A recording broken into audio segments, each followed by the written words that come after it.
ตาดิเว้ย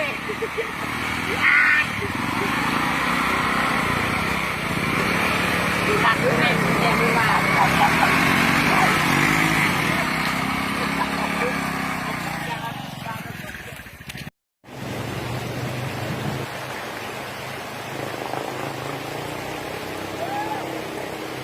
บ้านน่าจะรับไม่ยุ่งเกี่ยวกับบ้านมั่วไปได้เลยต้องขอถามด้วยที่มาเลยมันก็จะมาหาหมู่ไปได้มันอะไรนี่เลย ลูกกันตั้มเองจ้ะ ลูกก็เนี่ยเฮงทุ่มเลย